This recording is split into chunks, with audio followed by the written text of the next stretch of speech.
So to wrap up, remember the Android Developer Tools bundle is the core of our development. It has almost everything we need. It has our IDE, has a lot of the other tools we'll rely on, but it doesn't have quite everything.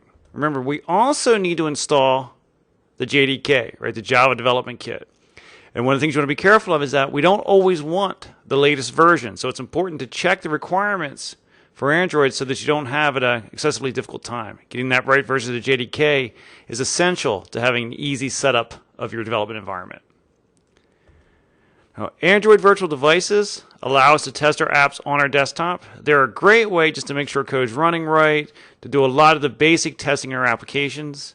Remember that we start out with the Android virtual device definitions, and they describe certain possible configurations, but we don't actually run on those, right? We actually have to create an image from that definition, and that's where we run our code. We can, of course, create many images from the same definition, but remember that there's no relationship between the image and the definition once the image is created. Right? Any changes to the definition no longer affect the image. The image is created based on a snapshot, right, of that definition.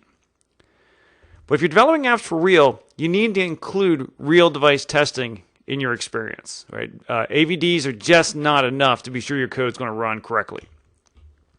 Now, in order to test directly on a device, remember that you need to enable USB debugging on your device, and you need to install the appropriate driver on your desktop.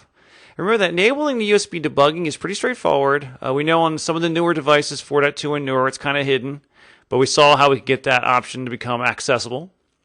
And remember also, when you're installing your USB drivers on your desktop, it's critical that you install the one for your device. Right? There's different drivers for different devices. You get that wrong, nothing's going to work. And then the last thing we talked about was just a convenience factor, is that if you're doing a lot of debugging, the device will normally go to sleep between when you're interacting with it. It's kind of a hassle because you have to keep turning it back on, waking it up. We do have that ability to set the device to stay awake when we're connected, so it simplifies our life there.